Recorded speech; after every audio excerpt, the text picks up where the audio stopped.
would that help us? Yes, it always helps, but I believe that's what we're, even without visiting yet, I believe that's what we're doing. If we were just speaking about that before we came in here, like the African Americans' contribution is to explain the tradition. Okay. Because as you said, the elders and the people from the tradition themselves are not articulating, and so it's our job, because we know the language of the enemy. Right. We know the pathology that the enemy has passed on to us, so we could navigate this language properly to express our sentiments about what our tradition is and what it isn't. Actually, some of the more profound books that's cutting edge, that's brought people back to the African tradition, were made by Africans in America. Like you have the book Meruneta, you have Yorugu, all of the scholars of African American descent that stay in contact with the elders from the continent. So it's already been being done. But it would, naturally it would further help us enrich what it is that the African tradition is. But we also, when we come over, we would share how we do things over here also. So it'll be remember I said Semitawi, the unification of the two lands. That is the goal. Okay. No person can be an island on their own. Both need each other if the whole tradition is going to survive. Okay. Now, can you give us a closing prayer while we watch the footage of the communion of the Temple of Anu in Newark, New Jersey? Okay. I'll do a closing prayer, which is the same as the opening prayer, because it's always relevant. You could open things with it, you could close things with it, you could say it in times of crises, and we end, or we could start by saying, Amasuin panetir, Sawek suamentin panetir, Au duauma keti paheru. Give yourself to God daily, keep yourself for God daily, and may tomorrow be as today. Thank you very much. Thanks for gracing my soul. I really appreciate it from the bottom of my heart. Duaneta.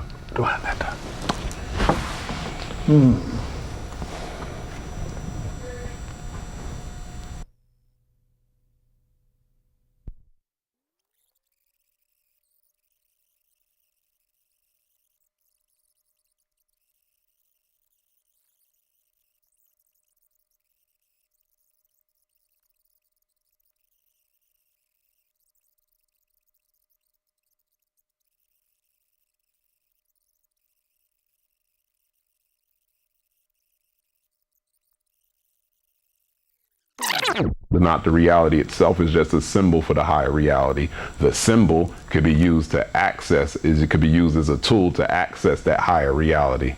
Such as we see a bird, and that bird could represent God is watching over us at all times. Right. These things are reminders of accessing the higher reality at all times. We could watch a crane, or I see a picture of a crane over here, and the crane is beautiful in its stillness, and it could say it is beauty and stillness when you know who your creator is. When you sit still, that's a beautiful experience. You can see a picture of a drum that says and that relays make a joyous noise for your creator.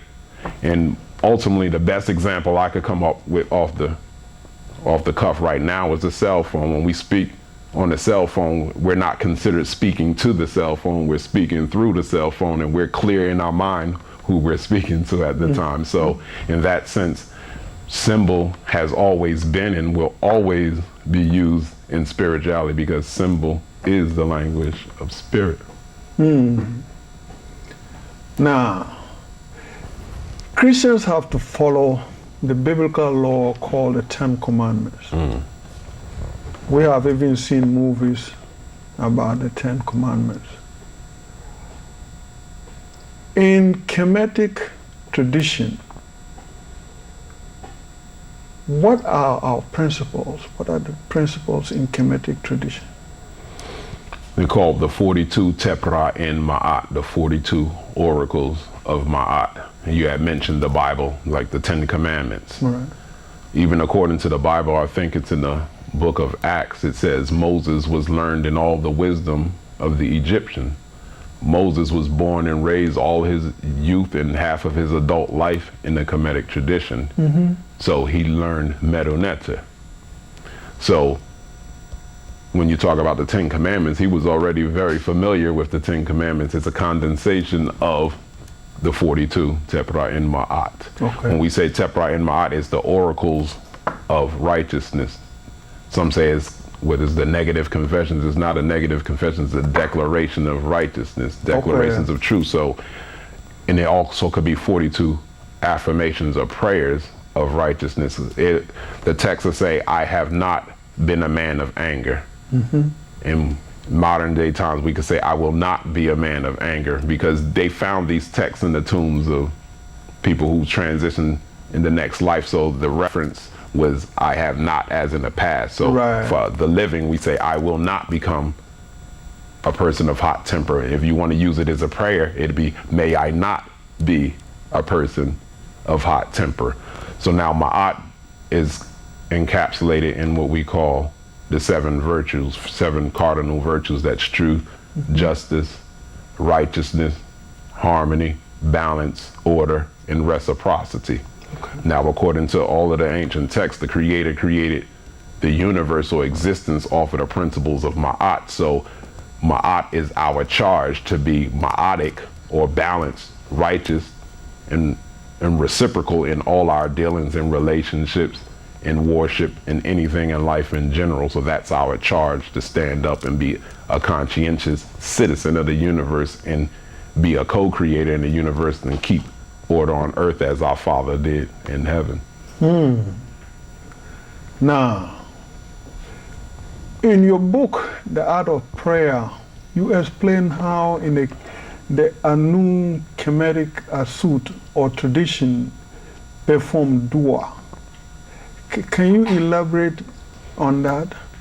Well, in the book we emphasize there are 4 powerful times of a day that you can enhance your connection to your Creator or our Creator, or whatever concept of the Creator that you worship. Those powerful times, all times are powerful times, but these are peak power times in the day, and that's sunrise, noon, sunset, and midnight. Okay.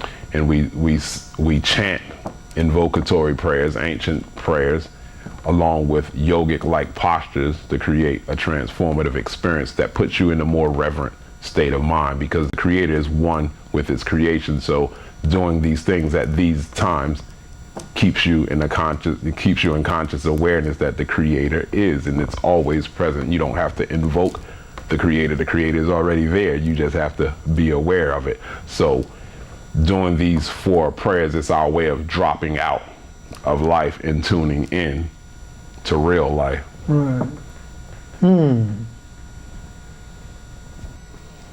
Now, when we read about historians trying to change the history of Africa, especially the monuments that we erected in Kheper, and the fact that there's evidence that these things were not done by Europeans. People like E.A. Wallace-Berg would say that the people who created the civilization in Kemet are extinct. My question is always this. Persians went to Kemet for knowledge, for wealth, and whatever. Persians are still living. They are not extinct. Greeks went to Africa, went to Kemet for knowledge, for wealth, and other things. The Greeks are still there. The Romans have gone to Africa, they are still there. Even the British and the French. How is it that only the indigenous people who developed this civilization had to be extinct? No, they're not extinct. They're just out of their mind. As we went, remember we said the original transgression, you lose your sanity. Right. And remember, before I told you that, I said that the key back is going back to your tradition, which is Ma'at, which is being true Is this truth, justice, righteousness, and harmonious balance? They've just become assimilated in other cultures. They didn't go anywhere. They're not off the planet. They're just assimilated in Christianity, Judaism, and Islam, which now all of these traditions are claiming that their originators are African. So it's just a mislabeling of what actually is. Now we believe that, many of us believe that we're really Hebrews and the Hebrews did everything. And you speak to a Muslim, they'll say the first pharaohs were actually Muslim or Arabic or whatever things like. So it's just misaccreditation of culture and history. You talk about not being apologetic. Yeah. You know, the propaganda that was used in Africa turned a lot of minds in Africa. Most educated Africans are afraid of the word primitive. And because of that word, they would rather do things that are not their own and disregard their own. So for example, me going back to the village and sitting down with the elders for them to say a prayer, that has been considered primitive to some intellectuals in Africa. And this has actually created a problem in Africa because it doesn't help us to explain what our traditions are. So in other words, African traditionalism lacks explanatory power. True. Because normally the people who are supposed to be intellectual, they're the ones who can interpret something for clarity. Okay. Those people have run away. How do we bring them back? By living, for those of us who do know the culture, by living unapologetically Kemetic or unapologetically African. It comes from maintaining the traditions now in real time. And we have to make up our mind as, are we living a living tradition, or are we just comfortable referring historically to a once living tradition? That's the difference. How do we for lack of a better word, how do we attack this propaganda?